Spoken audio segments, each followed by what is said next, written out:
Recuerden que si cualquier tema que quieran indicar, si tienen alguna inquietud, me levantan la mano. Mano abierta tengo preguntas, me lo escriben por chat, que es otra opción. Y ok, voy a pedir confirmación cada tanto de que nos estamos entendiendo. Entonces, em, ¿qué quiero decir con la relevancia de las exposiciones? Y vamos o de la investigación del framework, ¿no? Que es como quiero que lo conozcamos para que tengamos un término más profesional, más real de cómo lo vamos a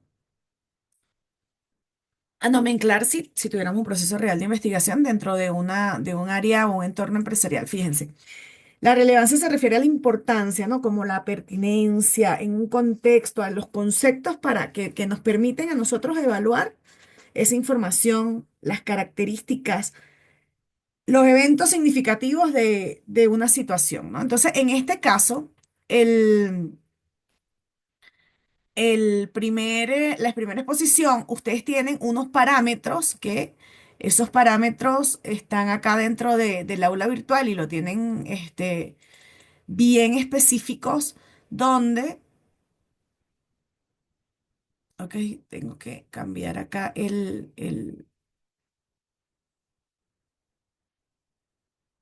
param, pam, pam. Lo que pasa es que abrí otra página y no me lo va a mostrar, así que tengo que otra vez volver a compartir. Voy a compartir el script porque si no es un tema. Ajá, les decía. Fíjense que ustedes tenían este documento donde donde están todas las pautas de lo que requiere la exposición. De hecho, esto es casi que un checklist de qué vamos a ir incorporando. Y vamos a hablar en principio de las generalidades, de la licencia, cuál es la madurez, el soporte de la comunidad, qué es lo que necesitamos responder en esa exposición, ¿ok? En esa presentación y la instalación. Aquí es uno de los puntos más interesantes dentro de lo que es la primera parte de investigación, porque ya aquí sí los pone a trabajar un poco con la parte práctica. Las tecnologías involucradas y aplicaciones similares, ¿no? Entonces, que utilicen esto, y hasta aquí ejemplos de aplicaciones en el mercado. Ese es el contenido de la primera exposición, ¿verdad? Ese es el contenido de la primera exposición. Habla sobre las generalidades, la la madurez del software, del framework, y eso es como el tiempo. De hecho, hay como unas líneas en que se establece que dependiendo del tiempo de un aplicativo en el mercado está maduro o no, y están las ventajas de usarlo o no. El soporte y la comunidad, la instalación, la tecnología involucrada y el desarrollo de la aplicación como tal, donde implica la programación, la instalación, diseños de aplicaciones y ejemplos de aplicaciones. Ese es el índice de lo que varíamos a ver a nivel de contenido en cada una de las exposiciones. Ustedes son ese integrantes, verán cómo lo dividen cada uno, pero sí es importante que respetemos el tiempo, que son 5 minutos por persona para que logremos en los 180 minutos todas las exposiciones. ¿Ok? Entonces, ese es el primer parámetro, ¿no? El manejo de el contenido está bien explícito en el documento y las especificaciones de qué tenemos que responder. Cuando hablamos de relevancia en la exposición uno y el alcance de esa investigación, de esa primera fase de la investigación, más allá del código, se encuentra el mundo del soporte. Lo vimos en la clase pasada. Si no tenemos una comunidad que nos avale, que nos apoye, donde veamos la frecuencia de la actualización de las librerías, donde veamos que si tenemos un problema técnico pueden ser resueltos de manera rápida, entonces nos encontramos en un mundo totalmente aislado, ¿no? Los frameworks que estamos escogiendo son frameworks bastante maduros, lo van a encontrar en la investigación, y cada uno también cuenta con esa comunidad y la idea es buscar estadísticas. De hecho, eso lo dicen las especificaciones de la exposición, estadísticas. ¿Cuántos casos, cuántos se tardan en responder? Eso es lo que nos interesa a nosotros como programadores para considerarlo no solo de manera funcional, sino también la ayuda y los recursos disponibles. Está la documentación, en ese primer alcance, esa primera exposición, vamos a evaluar que es relevante comprender ese factor para abordar procesos en la evaluación de un software y tomar decisiones a nivel técnico basado en esa experticia de otros colaboradores de esa comunidad de soporte dentro de nuestro propio aplicativo o desarrollo.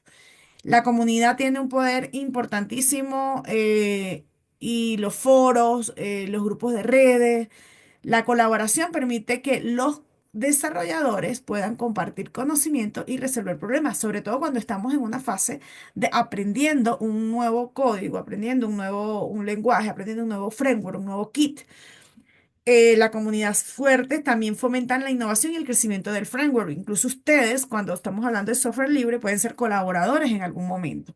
Y eso es lo que queremos investigar y determinar dentro de esta primera, uno de los ítems de nuestra primera investigación.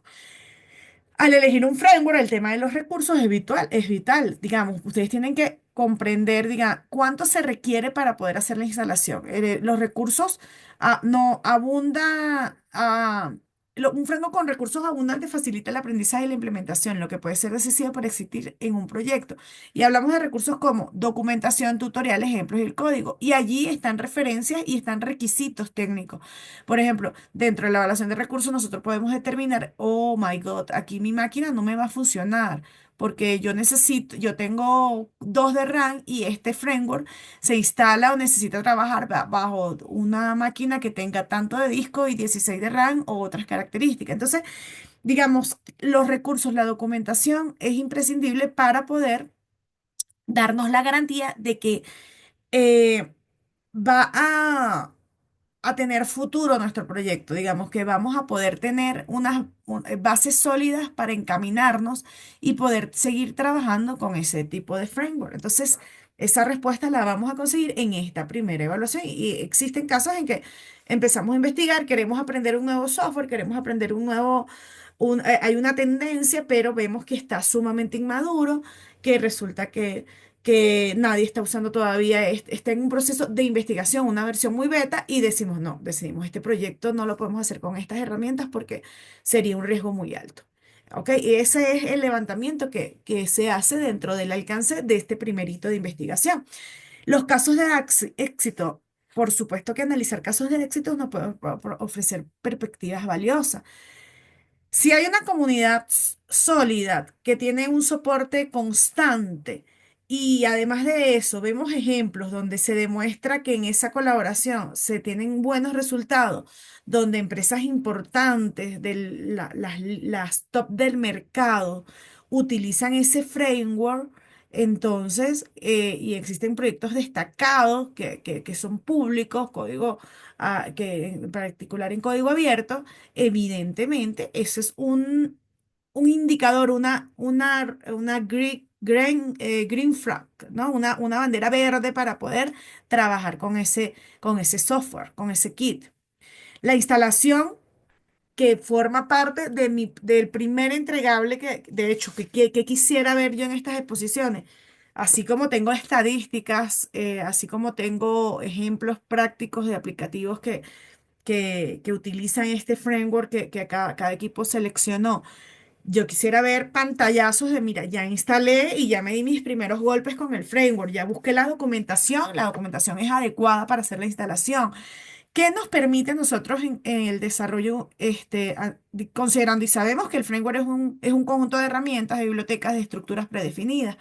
Que nos ayuda a facilitar la creación del software. Ya conocemos lo que es Git, ya conocemos lo que es Docker, ya tenemos el IDE instalado, ya tenemos nuestras políticas y nuestra ramita allí de pruebas de concepto. El hacer instalación de forma temprana, como fase de investigación, nos va a permitir evaluar la compatibilidad técnica. Se puede verificar si el framework se adapta al tipo de proyecto, al lenguaje de programación, a la arquitectura y las necesidades de cada equipo.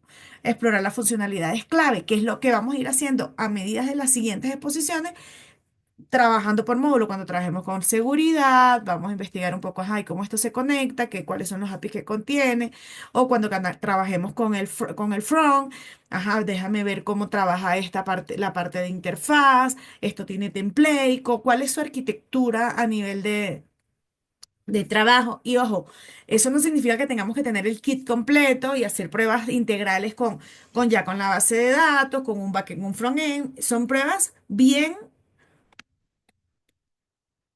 de concepto bien específicas basado en la investigación, ¿no?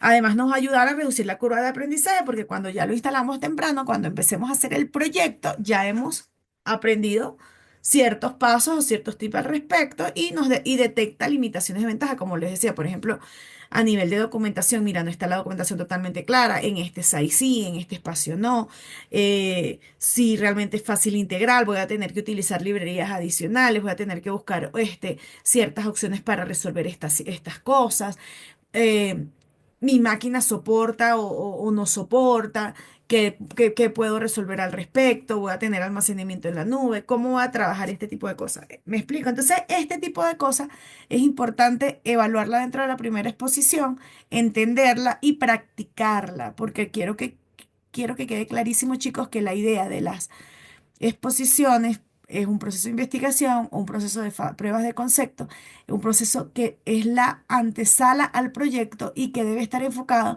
no solo en la parte teórica, que es lo que investigamos, sino en la práctica de esa teoría. Y las exposiciones deben reflejar eso, ¿ok?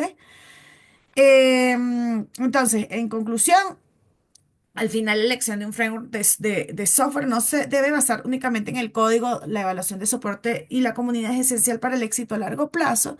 Es el primer hito, el primer paso. Y recuerden que un buen framework es aquel que no solo funciona, sino que también te cuenta con un respaldo de la comunidad sólida. Y esa es la pertinencia y la relevancia de esta primera parte de la exposición de investigación. El paso uno es tener un framework instalado y saber que tenemos una comunidad por detrás para apoyar. ¿Cómo va a ser la ponderación? Eso también lo tienen y voy a estar el primer día de la primera exposición, voy a estar enviando el instrumento. No he tenido chance de investigar en el aula virtual si hay forma de hacerlo un poco más automática o tal vez con una encuesta tipo Google. Esto lo podemos hacer, yo lo hago en Excel porque, bueno, es una herramienta que me permite hacer los cálculos de manera automática y ya solamente lo llevo el numerito para el aula virtual. Pero en líneas generales, la idea es que, y como lo vieron en la,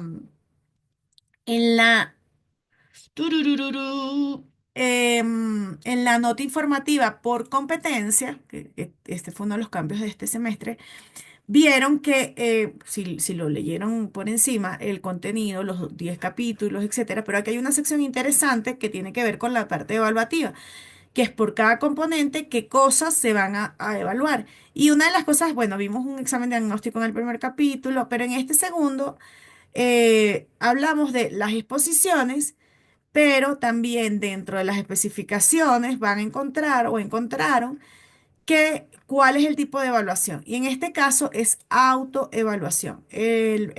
La parte del framework, las exposiciones se van a autoevaluar. A diferencia de los otros contenidos que hay evaluación por mi parte y por evaluación del equipo, se los dije en algún momento, de que vamos a hacer así como un switcheo de producto para hacer evaluaciones. Ustedes van a evaluar a otros equipos, cada equipo habrá un cruce por allí, eso lo vamos a ir viendo más a futuro. Pero acá en esta fase vamos a hacer autoevaluaciones. ¿Qué necesito que consigamos de estas autoevaluaciones, chicos? Aquí la idea es que seamos autocríticos, ¿no? Hay competencias que se evalúan como a nivel global, el trabajo en equipo, la capacidad de abstracción, de síntesis, cumplir con los tiempos. Fíjense, y ahí por ahí también voy a hacer una acotación con relación al tema de los tiempos. Yo sé que tenemos problemas de internet en algunos casos, tenemos problemas de acceso, que estamos viendo materias, muchos están trabajando, pero la responsabilidad de entrega en fecha es un poco fortalecer esa competencia de la criticidad de entrega. Por ahí a los que me han entregado 1 o 2 días tarde, dejo la nota de que las fechas de entrega en un proyecto a veces son inamovibles. Eso lo hemos hablado en varias oportunidades. Yo voy igual a aceptar posterior a las fechas, por ejemplo, los retos que son a casa, que son 4, duran una semana para la entrega, pero eso se va a aceptar a posterior. El tema de las exposiciones es bien cerrado porque estamos complicado. A ver, no le dejes entrar. Oye, pero no tengo, disculpen aquí la interrupción, pero no tengo la solicitud, porque me está pidiendo solicitud. Ok. Ajá, entonces, gracias por estar pendiente, Jonathan. Listo. El tema es fechas y tiempo de las exposiciones lo tenemos que respetar. ¿Por qué? Para respetar el espacio del otro. Entonces, eso es un parámetro de evaluación. Responsabilidad y compromiso en los entregables, es decir, subir ese PPT al espacio, ese es mi entregable. Yo puedo tener una presentación de un proyecto exitoso, pero si yo no mando el release no con el email al cliente, el cliente se puede dar por no enterado de esa presentación. ¿Sí me explico? Siempre tenemos que tener ese aspecto.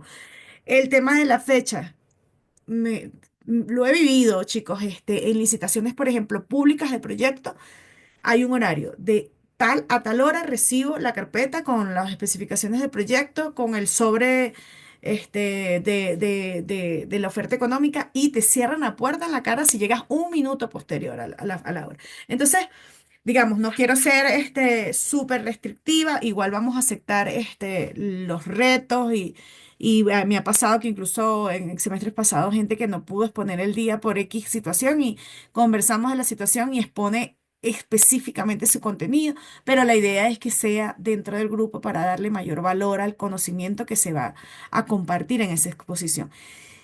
Hay parámetros de manera de equipo y hay paneras de manera individual. Por eso es que dentro de la especificación del aula virtual no está por equipo, porque general en todo están parámetros individuales de la evaluación. Me da más trabajo, sí, pero el feedback para ustedes va a ser, me parece, o es lo que yo opino, más, más constructivo. Eh, y de hecho, en la práctica en la vida real, cuando se hacen evaluaciones generales de proyecto, pero las evaluaciones para ascensos, para mejoras personales, para cursos, para una cantidad para aumentos de salario, se hacen de forma individual. Entonces, yo creo que es importante que vayamos aprendiendo que el trabajo de equipo es fundamental para poder lograr proyectos, pero individualmente somos un equipo y se hacen evaluaciones específicas en lo individual. Esas características les va a pasar el formato. Ustedes luego de cada evaluación me van a hacer la vez pasada lo hice por email. Voy a ver si lo puedo hacer como les decía por una encuesta o por el aula virtual, pero esto lo van a recibir cada evaluación para autoevaluarse en relación a esto y digamos, el promedio de entre lo que mi percepción y lo que ustedes opinen es lo que va a quedar dentro de esas evaluaciones. Y ahí lo que pido es la autocrítica. ¿Ok? ¿Dudas sobre las expectativas, chicos? ¿Todos estamos claros en qué se espera en esa primera exposición? Con el apoyo del soporte que tenemos de esta documentación, más lo que tenemos por acá dentro del aula virtual, que este documento está en el aula virtual, y lo que acabo de comentar. A ver, estamos en tiempo. Ok, estaba teniendo un errorcito, pero ya dentro, perfecto. Ajá, todos ok, ok, aquí necesito 12 likes en mi chat de los que estamos, faltan 6 personas que se enterarán a posterior. Voy a cerrar aquí entonces ya este resumen de las expectativas individuales. El tiempo es importante, la fecha, los entregables y la parte práctica dentro de reflejar eso como prueba de concepto. Ok,